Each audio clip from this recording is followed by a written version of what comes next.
বিসমিল্লাহির রহমানির রহিম। দেশে দেশের বাইরে যে যেখানে আছেন সকালের প্রতি রহিল আমার আন্তরিক ভালোবাসা অভিনন্দন।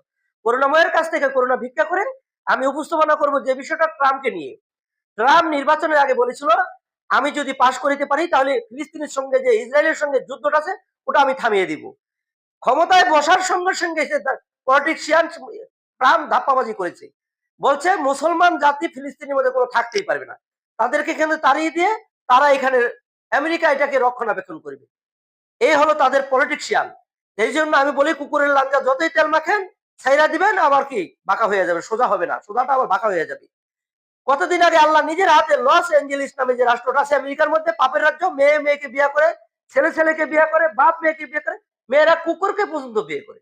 সেই পাপের রাজ্যের মধ্যে আল্লাহ জাল্লাহ শানহু অগ্নিকুণ্ড লাগিয়ে হাজার হাজার মাইল পুরি দিয়েছে, লক্ষ লক্ষ মানুষ এখান থেকে পলায়ন করেছে। এটা আল্লাহর গজবে পড়েছে।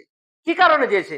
তারা আল্লাহর সঙ্গে, আল্লাহর জমিনে খায়, আল্লাহর সঙ্গে নাফরমানি করে, সেই জন্য আল্লাহ তাদেরকে গজব দিয়েছে। কে কোথা থেকে এই চ্যানেলটাকে দেখছেন, লাইক ফলো কমেন্ট করে জানিয়ে দিন। আল্লাহই সত্য, আল্লাহই আমাদের রব, আল্লাহই পারনেওয়ালা, খাওয়ানেওয়ালা, মারনেওয়ালা। এখন ট্রামের বিচার যেন আল্লাহ তালা করে। আমরা যেহেতু শক্তিতে পারছি না, আমাদের আল্লাহর কাছে বিচার দিতে হবে। যা করার আল্লাহই ফায়সালা করবে। এই ট্রাম্প ট্রাম্প ইহুদি রাষ্ট্রের ট্রাম্পকে যেন আল্লাহ সাইজ করে। আসসালামু আলাইকুম রহমতুল্লাহ। ভালো থাকবেন, সুস্থ থাকবেন।